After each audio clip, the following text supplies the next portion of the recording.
दोस्तों, दुनिया में अलग अलग समय पर एक से बढ़कर एक महान व्यक्ति होते रहे हैं और उन्हें महान लोगों में से एक थे गौतम बुद्ध, जिन्होंने खुद सभी तरह के सुखों को त्याग करके दूसरों को सही मार्ग दिखाया। और अगर यह कहे कि अपने महान विचारों के दम पर उन्होंने दुनिया में कई सारे अच्छे परिवर्तन लाए, तो यहाँ भी कोई गलत नहीं होगा। गौतम बुद्ध ने हमेशा ही सत्य और अहिंसा को अपने जीवन का मुख्य आधार माना और उन्होंने दूसरों को भी इसी रास्ते पर ही चलने के लिए प्रेरित किया। वैसे यूं तो गौतम बुद्ध एक राज परिवार में जन्मे थे और उनके जीवन में कभी भी किसी तरह की कमी नहीं थी, क्योंकि वह जो भी चाहते वह तुरंत ही उनको मिल जाता था। लेकिन इसके बावजूद उन्होंने दिव्य ज्ञान की खोज में इन सभी सामाजिक सुखों को त्याग दिया और फिर अपने महान विचारों को बांटते हुए उन्होंने भगवान का दर्जा प्राप्त किया। तो चलिए दोस्तों, आज के इस वीडियो में हम जानते हैं महात्मा बुद्ध की पूरी कहानी। तो दोस्तों, इस कहानी की शुरुआत होती है करीब 563 ईसा पूर्व से, जब कपिलवस्तु के पास लुम्बिनी, नेपाल में गौतम बुद्ध का जन्म हुआ था। उनके बचपन का नाम सिद्धार्थ गौतम है और वह राजा शुद्धोधन और महारानी महामाया देवी के घर में पैदा हुए थे। दरअसल उस समय की परंपरा थी कि जब भी बच्चों का जन्म करीब होता था तब महिला अपने मायके आ जाती थी।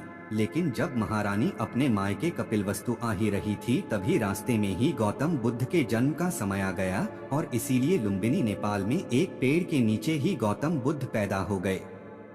हालांकि जन्म के 7 दिन बाद उनके मां की मृत्यु हो गई थी। लेकिन जब बुद्ध जी को राजा के पास लेकर जाया गया, तब वहां पर सभी रीति रिवाजों के साथ बच्चे का नाम सिद्धार्थ रखा गया और इनके नामकरण के दौरान कई नामी साधु संत आए थे, जिनमें से ज्यादातर लोगों ने सिद्धार्थ के बारे में भविष्यवाणी की कि यह महान राजा बनेंगे या फिर एक महान साधु। और फिर मां की मृत्यु के बाद से सिद्धार्थ का पालन पोषण उनकी मौसी महाप्रजापति गौतमी ने की। और दोस्तों, सिद्धार्थ के पिता उनको बचपन से ही एक महान राजा बनाना चाहते थे और इसीलिए उन्होंने सिद्धार्थ को धार्मिक ज्ञान से बचपन में दूर ही रखा। लेकिन सिद्धार्थ बचपन से ही काफी दयालु थे और वह किसी को भी दुख नहीं पहुंचाना चाहते। यहाँ तक कि वहाँ खेलते समय जानबूझकर खुद ही हार जाया करते थे। और दोस्तों, जब उनके चचेरे भाई देवदत्त ने एक हंस को अपने बाण से घायल किया था, तब वो हंस की रक्षा भी सिद्धार्थ नहीं की थी। और शायद यह कहानी आप लोगों में से ज्यादातर लोगों ने तो जरूरी सुनी होगी, और यही सभी बातें ही तो थी जो कि सिद्धार्थ को बाकी लोगों से अलग बनाती थी।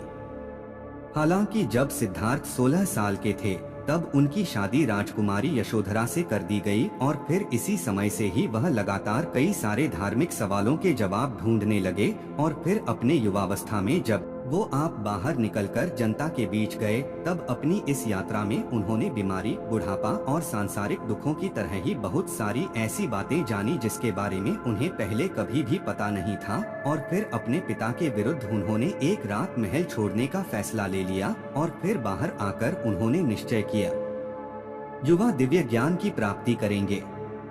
और दोस्तों, यहीं से शुरू हो गई सिद्धार्थ गौतम की गौतम बुद्ध बनने की यात्रा। वह महल से निकलकर सबसे पहले अनुमया नदी के तट पर पहुँचे, जहां उन्होंने अपने पहले बाल कटाए और फिर साधु के कपड़ों में आ गए। और फिर इसके बाद वह राजा गांव पहुँचे, जहां पर मांगने लगे। हालांकि भिक्षा मांगने के दौरान उस वक्त मगध के राजा बिंबिसार के लोगों ने सिद्धार्थ को पहचान लिया और फिर राजा के दरबार में जब उन्हें लाया गया, तब ने सिद्धार्थ को रहने के लिए अपने राज्य का कुछ हिस्सा देने की बात कही।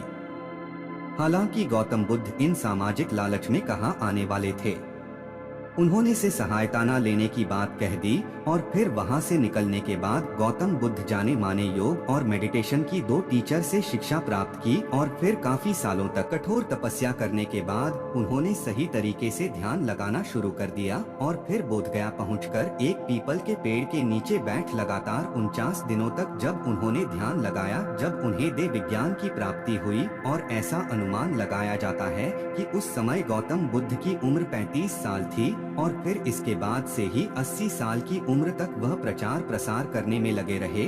और इस दौरान उन्होंने अपने बहुत सारे फॉलोअर्स भी बनाए, जो कि उनके दिखाए गए मार्ग पर चलते रहे। और आज का समय भी अगर देखा जाए तो गौतम बुद्ध के फॉलोअर्स की संख्या करोड़ों में है, जिसमें एक कोरिया, चीन, जापान, भारत और नेपाल जैसे देशों के बहुत सारे लोग आपको देखने को मिल जाएंगे। दोस्तों, आज भी गौतम बुद्ध के द्वारा दी गई शिक्षा लोगों को इंस्पायर करती है। उम्मीद करते हैं कि राजकुमार सिद्धार्थ से भगवान बुद्ध बनने तक की यह कहानी आपको जरूर ही पसंद आई होगी। आपका बहुमूल्य समय देने के लिए बहुत बहुत धन्यवाद। चैनल पर नए हो तो चैनल सब्सक्राइब करके बेल आइकॉन को ऑन कर लो।